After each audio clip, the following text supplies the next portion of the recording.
신명기 1장 1절로 3절까지 말씀 찾으신 분은 성경을 보시고 못 찾으신 분은 화면을 참조하셔서 우리 조금 길지만 합독합시다. 항상 말씀은 그 말씀에 집중하여 생각하여 읽으셔야 합니다. 그냥 따라 읽기만 하면 머리에 남는 게 없죠. 그래서 우리 함께 좀 생각하면서 집중하면서 함께 합독합시다. 시작. 이는 모세가 요단 저쪽 순 맞은편에 아라바 광야 곧 바란과 도에벨과 라반과 하세롯과 디사압 사이에서 이스라엘 무리에게 선포한 말씀이니라. 호렙산에서 세일산을 지나 가데스 바네아까지 10하루길이었더라. 40째 11째 달 그 달 첫째 날에 모세가 이스라엘 자손에게 여호와께서 그들을 위하여 자기에게 주신 명령을 다 알렸으나. 아멘. 우리 인사할까요? 하나님 사랑합시다. 내 이웃 사랑합시다. 우리 선포할까요? 당신이 이 땅의 작은 예수입니다. 아멘. 온라인으로 예배하는 모든 분들에게도 당신 하나님의 이 땅의 작은 예수입니다. 아멘. 신명기서는 모세의 고별 설교라고도 표현하고 출애굽 2세대를 향한 모세의 마지막 메시지라고도 설명하고 또 약속의 땅을 향해 가는 출애굽 2세대에게 전하시는 하나님의 말씀이라고도 표현을 합니다. 어찌됐건 상황과 지금 그 말씀이 시작되는 그 신명기 1장 1절로 3절을 우리가 읽었는데 이 신명기 1장 1절로 3절이 지금 어떤 상황 가운데 어디에서 모세가 지금 이스라엘 백성에게 말씀을 전하고 있는가를 굉장히 명확하게 전하고 있고 여기에 이제 신비한 날짜들이 좀 나옵니다. 제가 다시 한번 우리 서로 같이 다시 한번 읽어볼까요? 이게 신명기가 지금 모세를 통해 설교라고 표현하면 이 마지막 고별 설교가 전해지는 곳이고 그때가 어떤 때인지를 명확하게 기록해요. 함께 합독합시다. 이는 시작. 이는 모세가 요단 저쪽 순 맞은편에 아르바 광야 곧 바란과 도벨과 라반과 하세롯과 디사압 사이에서 이스라엘 무리에게 선포한 말씀이니라. 호렙산에서 세일산을 지나 가데스 바네아까지 10하루길이었더라. 40째 11째 달 그 달 첫째 날에 모세가 이스라엘 자손에게 여호와께서 그들을 위하여 자기에게 주신 명령을 다 알렸으나. 아멘. 이제 좀 이해가 되시죠? 그래서 뭐 이제 1절에 복잡하게 설명되어 있지만 이 땅은 토탈 가데스 바네아입니다. 그래서 2절에서 호렙산에서 가데스 바네아까지 10하루길이야를 전하며 지금 그러니까 뭐 이렇게 생각하면 좋을 것 같아요. 여기 뭐 장곡동, 장현동, 능곡동이 이제 장현지구, 가데스 바네아에 이렇게 이해되시죠? 약간 그런 느낌으로 보시면 되지 싶습니다. 여하튼 지금 모세가 자신의 마지막 고별 설교를 이곳에서 하고 있어요. 그러면서 날짜가 나오는데 40째 해 이렇게 시작합니다. 40째 해. 그러니까 이스라엘 백성이 출애굽하여 40년이 지난 그 해에 한 말씀인 거예요. 그러니까 그 뒤에 것까지 계산은 생략하고요. 일단 40년 후에 출애굽 40년 후에 40째 해 애굽에서 나온 지 40째 해 하시는 말씀이야 인 거죠. 그런데 이제 1절은 장소가 나오고 명확한 장소가 그죠? 아주 정확하게 나오죠. 어디라는 정확하게 나오고 3절엔 언제 말씀을 전했는지가 또한 나와요. 그죠? 그것도 정확하게 나오죠. 40째 해 11째 달 그 달 첫째 날에 정확하죠. 너무 정확하죠. 그 지금 완전히 지금 말씀을 전하실 때 모세가 여기서 요때 한 것을 그냥 아주 또렷하게 전해주고 있는 거예요. 그러니까 지금 우리로 치면 지금 우리 교회가 장곡동 23 2층 타미나 빌딩 2층이잖아요. 그러니까 그렇게 지금 홍 목사가 마지막 고별 설교를 하는데 경기도 시흥시 장곡로 23번 길 타미나 빌딩 2층 대예배당 대성전에서 전하고 있어. 개척한 지 만 10년 며칠 몇 날 후에 이렇게 얘기하는 거예요. 좀 이해가 되시죠? 굳이 왜 이렇게까지 할까요? 사실 우리는 관심도 없는데 그죠? 뭐 신명기 메시지가 중요하지 뭐 그게 어디서 전해지고 언제 전해졌는지가 왜 중요하죠? 근데 어찌됐건 신명기 이렇게 시작해요. 자, 그럼 성경에서 기록된 말씀이 허튼 게 있겠습니까? 그죠? 하나님께서 지금 이 신명기서를 우리에게도 읽을 걸 아셨을 거 아니에요. 이 설교를 처음 듣는 출애굽 2세대에게도 이 장소와 시간이 중요했고, 지금 우리에게도 이 장소와 시간이 중요한 거예요. 뭐 장소가 중요해 우리가 거길 가야 되냐, 그런 의미가 아닌 거죠. 아까도 이야기했지만 지금 이스라엘 백성은 사실 38년 전에 이 땅에 딱 와 있었어요. 지금 40째 해가 되기 전에 둘째 해에 이미 여기 와 있었어요. 이곳에 와서 뭘 했냐면 가나안 땅을 정탐했어요. 그러니까 정확히 이스라엘 백성이 광야에서 헤맨 시즌은 38년이에요. 이스라엘 백성에게 40년은 성취의 숫자고요. 40은 38이 고난의 숫자예요. 그래서 38년 된 병자 하면 이 사람이 진짜 정확히 38년이 아팠다라고도 해석할 수 있지만 의미를 아는 사람은 이 인생의 고단함, 우리 모두가 이와 같음을 이야기하기 위해 38에 된 병자를 기록하고 있다라고도 많은 신학자들이 이야기하는데, 그 이유는 이스라엘 백성이 38, 왜냐하면 38년의 광야의 시즌이 오늘 이스라엘에게 고난의 숫자이기 때문이에요. 40은 성취의 숫자입니다. 좀 이해되시죠? 그래서 지금 38해 전에 이스라엘 백성은 지금 똑같은 이 장소에 왔었어요. 가나안 땅을 목전에 두고 여기서 가나안 땅까지 이제 3일만, 사흘길만 가면 되는 거예요. 사흘길만 더 가면 하나님이 약속의 땅이에요. 그러니까 목전 앞에, 코앞에 두고 있는 거죠. 그런데 이 중간 2절에 쓸데없는 말이 나와요. 2절이 쓸데없는 말 같아요. 첫째 절은 정확한 장소를 이야기하고 셋째 절은 정확한 날짜를 이야기한다면 중간에 뜬금없이 이런 표현이 나옵니다. 한번 2절 한번 읽어볼까요? 시작. 호렙산에서 세일산을 지나 가데스 바네아까지 10하루길이었더라. 아멘. 그러니까 호렙산에서 가데스 바네아까지, 그러니까 뭐 그냥 쉽게 애굽에서 출애굽하고 나서 지금 이들이 모인 여기까지 오는데 걸리는 이 지리적으로 걸리는 이동하며 올 수 있는 날짜가 10하루길이면 올 수 있는 곳이 여기야를 2절에 기록하고 있는 거예요. 그러니까 사실 쓸데없는 것 같죠. 1절에선 정확한 장소를, 3절에선 정확한 날짜를, 중간에 갑자기 요걸 기록하고 계세요. 그래서 오늘 제목이 이 두 숫자에 대해서 한번 생각해 봤으면 합니다. 함께 합독해 봅시다. 제목입니다. 시작.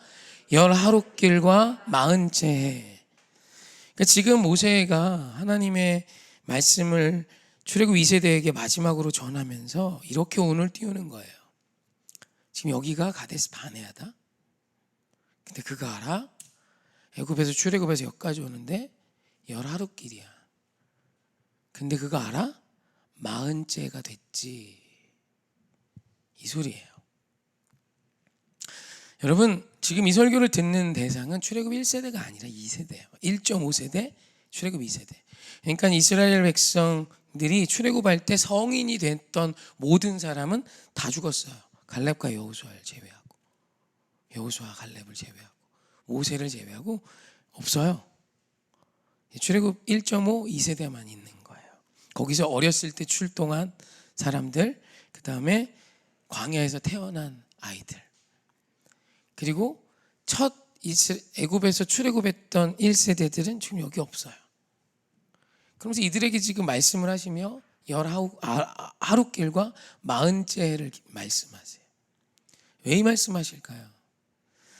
출애굽 1세대는 하나님의 거룩한 약속의 말씀을 붙들고 출발했어.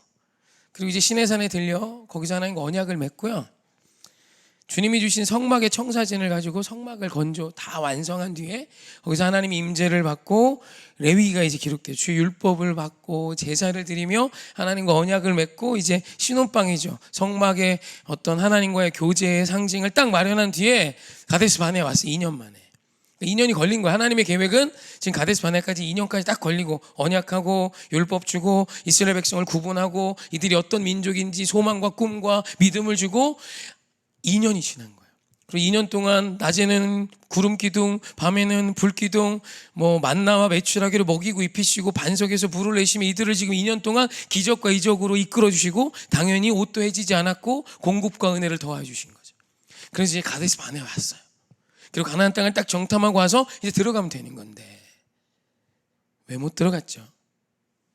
이스라엘 백성 모두가 여호수아 갈렙을 제외하고 모두가 저 땅은 거민은 삼키는 땅, 악평아 이르되 저들에 비한 우리는 메뚜기와 같아 저기 우리 못 들어가를 선포하고 그들이 돌아서요. 가나안 땅에서뿐 아니라 여호와 하나님께 돌아서서 모세에게서부터 돌아서서 다시 애굽으로 종살이하러 가자, 다시 우리가 리더를 세워서 다시 애굽으로 가자를 고백해요. 그래서 민수기서에 이 말씀이 정확하게 기록된 거예요. 그래서 하나님께서 지금 출애굽 1.5세대와 2세대에게 무엇을 말씀하고 계시냐면 너희들의 부모 세대 출애굽 1세대는 지금 약속의 땅을 목전 앞에 10하루길이면 오는 이곳에 와서 2년만 하는 거 언약을 맺고 실제로 걸어온 길은 얼마 안 되겠죠. 언약을 맺고 하나님의 백성이 무엇이며 주님의 기적과 이적을 다 보고 하나님의 약속의 땅을 코앞에 두고 못 들어가고 다 죽고 오늘 40째가 됐어 라고 말하고 있는 여러분, 10하루길이면 갈 수 있었던 길이 40년이 지나도 아직 못 들어간 길이 됐어요. 왜지요? 출애굽 1세대는 사실 이게 40년이라고 표현하기도 아까워요. 왜냐하면 저들은 다 죽었어요. 그러니까 40년이 아니라 죽어도 못 들어간 땅이 됐어요. 사실. 왜 이런 일이 일어났죠? 출애굽 1세대가 본 기적은 여러분 너무 강력함을 우리 성경을 좀만 하면 다 알아요. 애굽을 압도하신 하나님을 받고 애굽이 섬기는 모든 신들을 다 박살을 내셨어요. 10가지 재앙은 그런 의미라 그랬죠. 그냥 단순히 여호와 하나님께서 기적과 이적을 보여주신 것이 아니라 그들이 섬기는 나일강, 개구리, 할 것 없이 심지어 장자까지 하나님께 다 두들겨 패셔서 박살을 다 내셨어요. 애굽이 의지하고 있는 마지막에 그 태양신의 아들까지 하나님께 데려가세요.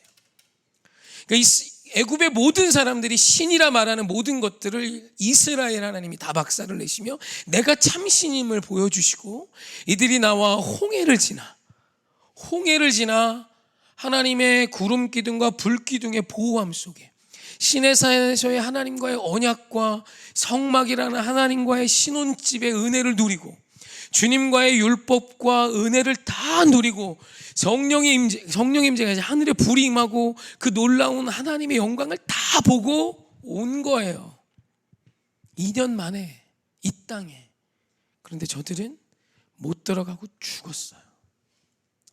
하나님의 영광도 다 받고 기적도 다 받고 능력도 다 받고 체험도 다 했고 약속도 다 받았고 주의 보호하심과 돌보심 속에 매일매일 살았던 저들이 왜 망했죠? 오늘 그걸 기억하라고 신명기 말씀을 다시 주면서 이렇게 문을 여시는 거예요. 얘들아, 너네는 망하면 안 돼. 너네는 저 땅을 들어가면 뿐 아니라 오늘 내가 또 너희에게 약속의 말씀을 다시 가르쳐 줄 거야. 이 약속의 말씀을 다 누리고 성취하는 거룩한 백성이 돼야 해를 말씀하고 있는 거죠. 할렐루야. 그럼 우리는 무엇이 돼야 하겠습니까? 사랑하는 성도님, 40째 죽어도 경험하지 못하는 세대 되지 마시고 10하루길에 하나님의 영광을 맛보는 자가 되기를 사모했으면 좋겠어요.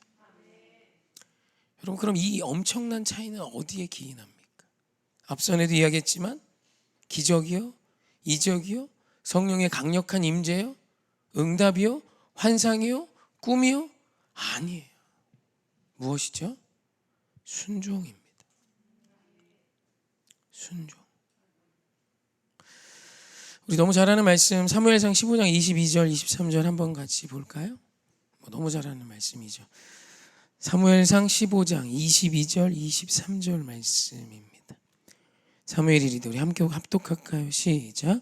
사무엘이 이르되 여호와께서 번제와 다른 제사를 그의 목소리를 청종하는 것을 좋아하심같이 좋아하시겠나이까? 순종이 제사보다 낫고 듣는 것이 순양의 기름보다 나으니 이는 거역하는 것은 점치는 죄와 같고 완고한 것은 사신 우상에게 절하는 죄와 같음이라. 왕이 여호와의 말씀을 버렸으므로 여호와께서도 왕을 버려 왕이 되지 못하게 하셨나이다 하니. 아멘. 자, 저 보시죠. 이게 사무엘이 사울 왕에게 한 얘기입니다. 그리고 오늘 우리가 찬양했던 순종이 제사보다 낫습니다라는 곡이 나온 근거되는 말씀이고요. 우리는 못한다라는 표현을 참 잘합니다. 오늘 이 말씀을 다시 한번 읽어볼까요?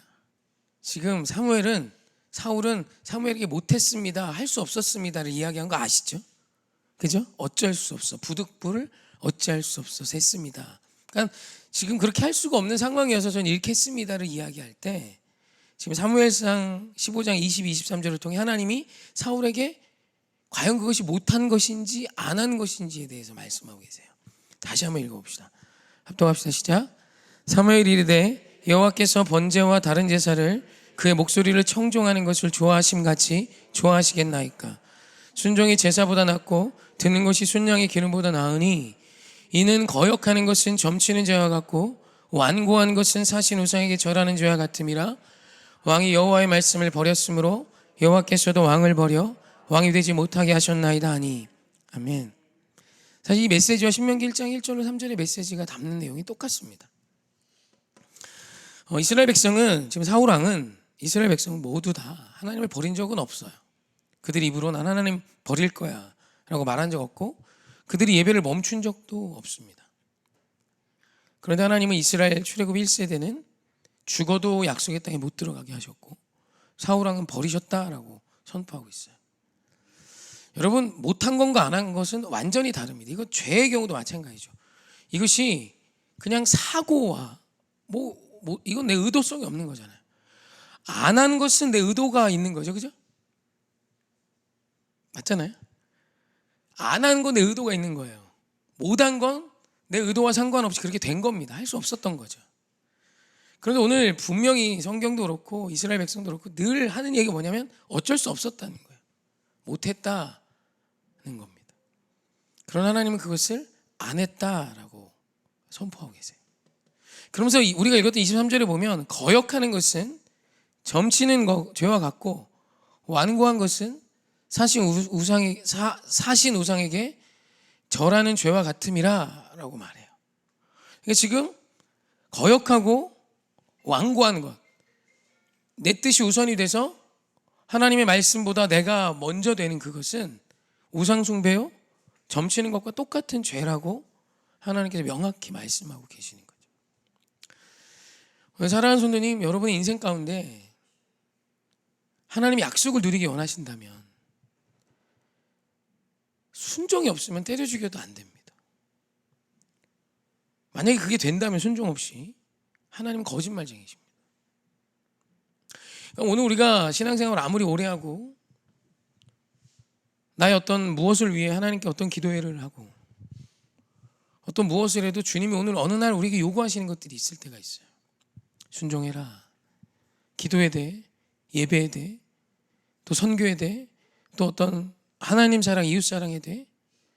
근데 오늘 우리가 이 순종이 되지 못하면 사실 약속의 땅 앞에서 후퇴하는 것과 똑같다는 얘기예요. 우리는 이제 예수 그리스도를 믿는 믿음으로 구원의 은총은 얻었습니다. 의인이란 칭함을 얻었어요. 그러나 이제 상급의 문제는 다른 얘기입니다. 오늘 우리가 우리 인생을 살면서 하나님의 약속을 누리며 사는 파워풀한 인생이 있습니다. 그냥 행복하고 기쁘게 사는 걸 의미하는 것이 아니라 주님의 약속을 성취하며 사는 인생인 거예요. 여러분, 이건 완전히 다른 인생입니다. 그러니까 오늘 우리가 죄로 인해 내 태도의 문제, 나의 어떤 자세의 문제로 우리가 늘 힘들어요. 가정에, 그러니까 남편의 태도와 남편의 자세가 잘못돼서 가정이 늘 풍지박산나요. 아내의 태도와 아내의 자세가 잘못돼서 가정이 늘 어려워요. 자식의 태도와 자식의 선택과 자식의 어떤 태도가 잘못돼서 늘 어려워서 이 문제만을 붙들고 평생 신앙생활 하는 사람도 있습니다. 그건 주님의 나라를 이루는 데까지 못 도달한 거예요. 이제 우리가 그 다음을 봐야 합니다. 목사님 이 문제가 해결돼 이걸 하죠. 아니요. 하나님은 그렇게 말씀하신 적이 없어요. 이스라엘 백성이 완벽했을 때에 가나안 땅으로 가게 하셨나요? 아니, 이스라엘 백성이 여전히 전투력도 없고 여전히 부족하고 이들이 잘하는 건 아무것도 없어요. 땅에 떨어진 만나 죽기 뭐 이런 대회는 1등 하겠지. 지금 2년을 주웠으니까, 그죠? 땅에 떨어진 거 주는 거, 한 오매씩 주는 건 기가 막히게 잘하겠지만 나머지는 잘하는 게 아무것도 없어요. 이들이 잘하는 거 벽돌 만드는 거, 노예 생활하는 거. 그런 하나님은 기적과 이적을 충분히 보여주셨고, 그 기적과 이적을 보여주신 하나님의 말씀 의지에 들어가기만 하면 차지할 수 있는 땅인데 이들이 왜 못 들어갔죠? 복잡한 게 아니라 안 간 거예요. 이들은 상황과 환경은 핑계고 어찌됐건 그것 때문이건 저것 때문이건 뒤돌아서서 하나님의 말씀을 버려 떠났다는 것이죠. 오늘 우리 오해교회 성도들에겐 약속의 땅을 누리는 은혜가 있었으면 합니다. 주님의 놀라운 은혜로 부족하더라도 하나님의 나라를 위해 여러분의 인생의 스토리를 써가세요. 죄송하지만 그게 없이는 사실 한 급도 없어요. 이것이 좀 부담스럽지만 어떡합니까? 이게 주의 말씀인 걸. 먹고 사는 문제, 우리 가정의 문제를 이젠 넘어서세요. 목사 해결이 안 됐는데 그거 맡기세요. 하나님 하세요.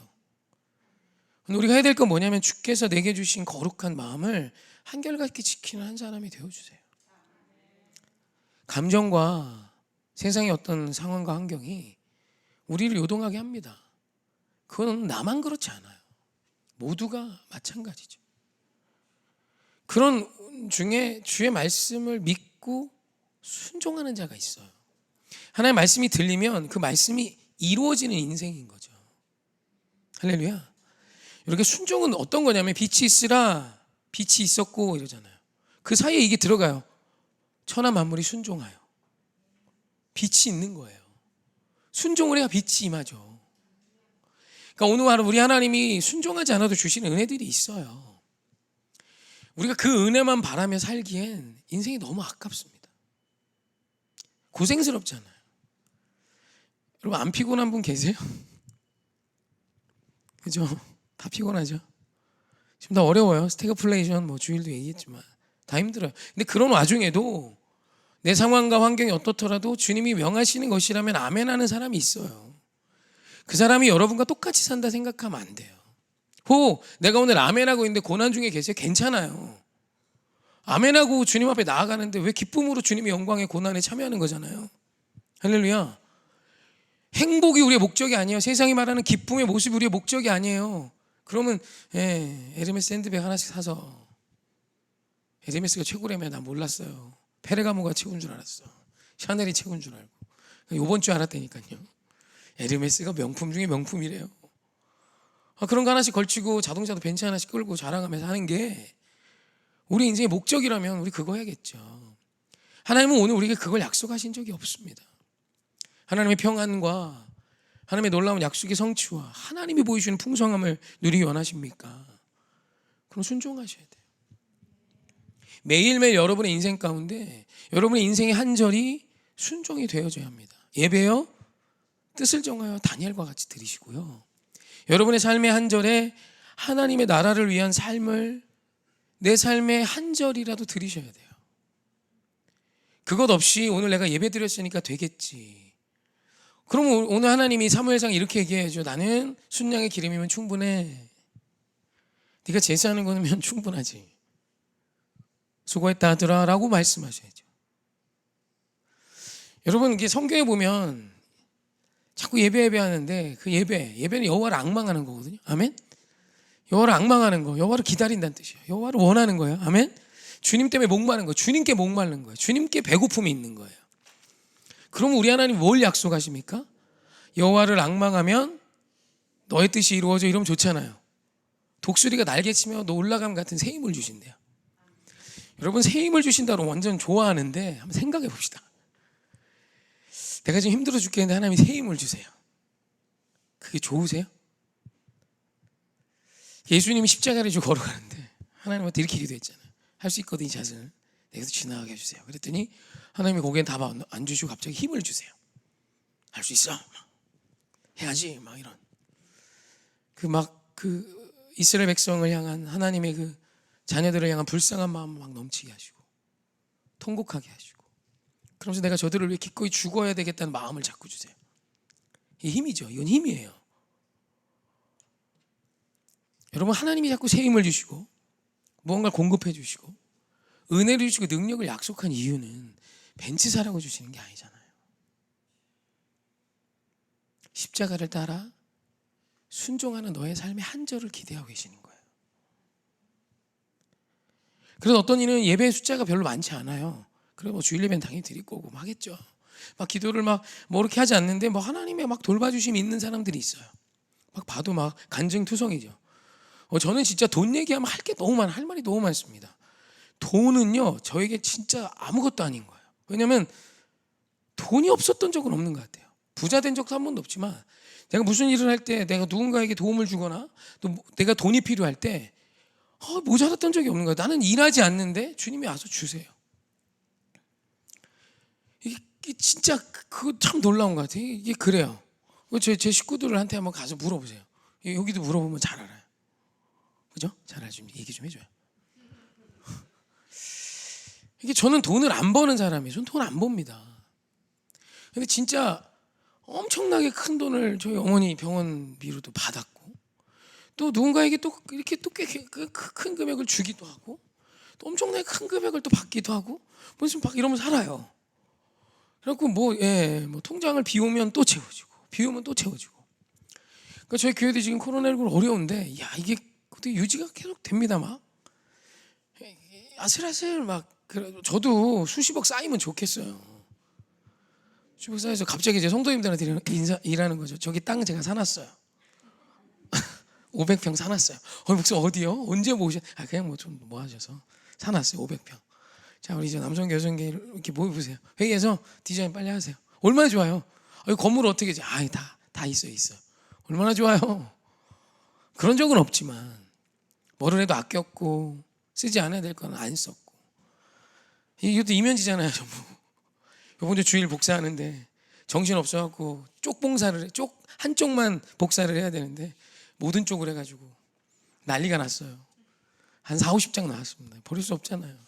다시 넣어서 다시 하고. 전 진짜 종이 한 장도 엄청 아끼려고 허리 몇 번 굽힙니다. 그게 제 삶이에요. 근데 돈 때문에 부족해 본 적 없어요. 뭐 제 작은 간증이라면 여러분 주변에도 있을 거예요. 저만 그럴 리가 있겠습니까? 때가 되면 이상하게 공급이 있는 사람들이 있어요. 순종해서 그래요. 내 힘으로 무언가를 쫓으며 내가 감당하며 사는 자에겐 늘 쫓기는 인생이겠지만 하나님의 나라를 향하여 사는 자에겐 늘 하나님이 부어주신 은혜가 있어요. 여러분, 이 키워드의 핵심은 순종밖에 없습니다. 여러분, 여기 수요예배 나름 피곤한 목 끌고 와서 기도하고 가시고 예배하고 가시고, 그래서 기도와 예배만으로도 저는 믿는 것이 있습니다. 여러분, 예배를 믿으세요. 예배만 드려도 놀라운 일이 시작됩니다. 할렐루야. 우리 예배에 진짜 힘씁시다. 할렐루야. 진짜 우리가 오늘 여기 모여서 우리가 예배하면 놀라운 일이 일어남을 저는 믿어요. 그런데 이 예배 이후에도 여러분의 삶이 예배가 되어야 순종이 있어야 한다는 거죠. 여러분, 순종하면 열하루길이에요. 오늘 예배 가운데 새 힘이 임합니다. 아멘. 소년도 곤배하여 쓰러지고 장정도 넘어져도요, 하나님을 갈망하는 자에게 독수리가 날개치며 올라간 같은 놀라운 새 힘을 주신대요. 진짜 하나님이 새 힘을 주세요. 나는 이제 이미 그로기를 넘어서 완전히 넉다운인데 다시 일어날 힘을 주시고 나아가야 될 힘을 주세요. 물론 웃지 못할 때도 있어요. 눈물 날 때도 많고요. 하지만 포기하지 않고 걷게 하세요. 여러분, 그러면 순종하며 가세요. 화이팅입니다. 여러분, 그래야 가나안 땅 정복할 수 있어요. 그 고비 지나셔야 돼요. 그 고비가 지나야 하나님의 영광이 임해요. 약속의 땅의 영광을 누리기 원하십니까? 그러면 순종의 한 걸음을 회복하세요. 복잡하지 않아요. 목사님 못해요. 맞아요. 못하는 상황인 거 알아요. 저도 너무 잘 알아요. 저도 우리 성도님들한테 가세요 이런 소리 그만하고 싶어요. 잘했어요. 충분하셔요. 되겠죠. 하나님이 하시죠. 정말 힘든 분들에겐 그런 얘기도 하지만 여러분, 우리가 지나야 하는 게 있어요. 우리의 몫이 있어요. 우리 몫이. 하나님이 아무리 청사진을 줘도 그들이 금을 녹여 금고리도 만들고 뭣도 헌물하고 해야 지성소가 성소가 성막이 회막이 생기죠. 우리의 몫이 있다고요. 여러분, 그 몫은 그렇게 대단하잖아요. 예수님이 다 멍에 짊어지셨다니까. 우리는 그저 그분께 나아가면 내 짐을 그분께 다 맡기고, 그렇잖아요. 내 삶의 모든 내가 책임지고 있는 짐들을 좀 맡기세요. 자녀요? 자녀 진짜 무겁죠, 그죠? 자녀보다 무거운 게 없는 것 같아. 너무 무거워, 너무 무거워. 지방보다 더 무거워요.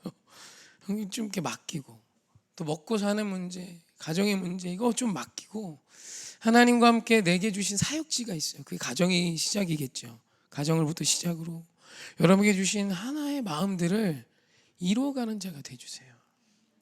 제가 목회하면서 진짜 아쉬운 것이, 복된 은혜를 누릴 때쯤 되면 엎어집니다.